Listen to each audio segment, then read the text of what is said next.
Welcome back to the Deep Dive. Today we're plunging into Mardock Scramble, the first compression, the 2010 film. Yeah, it's a fascinating one. Dark, neo-noir, very cyberpunk.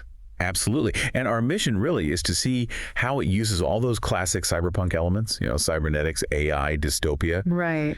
But uses them to talk about something deeper, psychological trauma and, well, agency. It really turns the genre inward, doesn't it? Instead of just focusing on, say, corporate fights, it uses the setting Mardock City. That whole high-tech, low-life thing. Exactly. But it uses that whole glittering, despairing cityscape as a mirror for the protagonist's, Rune Balot's, own internal state, her trauma. That's a really key point. It sets the stage for what the source material calls a story of loss and rebirth.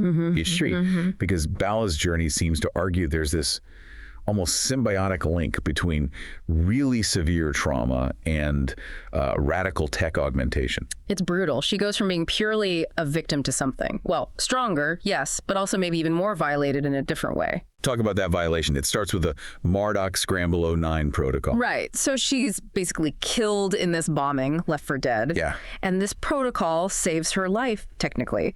But her consciousness, it gets stuffed into this new body, reinforced synthetic fiber, cold, hard. A living weapon. That's the term used. Almost invulnerable, but yeah, not really human anymore. And that's the paradox you mentioned. Saving her life is also this profound violation by the system. Right. She's not saved out of compassion. She's salvaged as a state asset. Her existence becomes conditional, useful, only because she might be a witness against the guy who tried to kill her. She escapes one kind of control, her abusers, only to fall right into another, state control. And this resurrection, this controlled state, it actually gives her powers. Yeah. Snark. Snark, it translates to electronic agitation. Basically, she can mentally interface with, manipulate any electronic system. Okay, but the sources say the origin of this power is... Oh, it's critical. It really is. It's not just some random superpower. The film heavily implies, I mean, it practically states, that the Snark ability comes directly from her trauma. How so?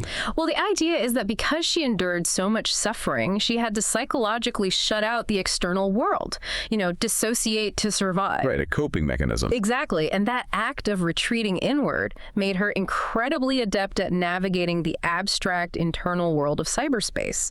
Her power is literally an extension of that defense mechanism. Wow. That's quite a chilling insight. It is. And to help her navigate all this, she gets partnered with an AI, Œufcoque. Often looks like a golden mouse, right? Yeah, a multi-dimensional construct. And like Balot, his existence is also conditional on his usefulness. So there's a parallel there. A built-in reason for them to bond, maybe. Definitely. Plus, Œufcoque has this unique ability. He can smell emotions. Smell emotions. An AI. Yeah, which is fascinating because it forces Balot, who shut down her own emotions because of the trauma, back towards feeling, towards connection. Okay, so that brings us to the antagonist, Shel Septinos. He seems like the polar opposite of Balot's struggle. Completely. He represents the ultimate misuse of technology to basically escape being a self. How does he do that? To avoid feeling guilt for his crimes, he uses technology to have his memories, the incriminating ones, presumably removed surgically, stored as digital data somewhere else. So he literally offloads his conscience. Precisely. Yeah. He achieves this state of like deliberate fragmentation, becomes Kara, an empty shell. He's not just remorseless, he's engineered himself to be incapable of remorse. That's terrifying. A technological lobotomy of the soul. You could say that. And it highlights Balot's struggle, right? She's fighting so hard to integrate her human ghost with this powerful machine body she never asked for. Yeah, her first reaction is feeling violated.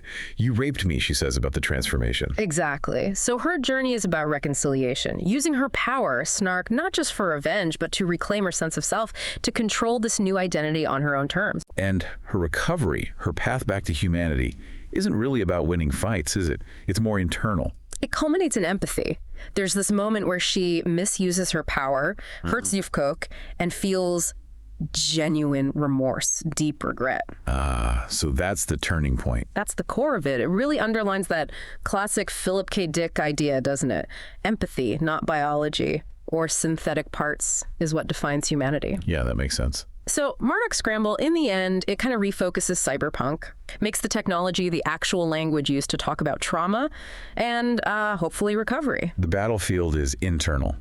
inside the shell. Exactly. It really synthesizes the genre's potential perfectly. The film seems to suggest that, when your body can be shattered and rebuilt, the hardest scramble isn't physical. It's putting back together a broken will to live, which leaves you, the listener, with this thought.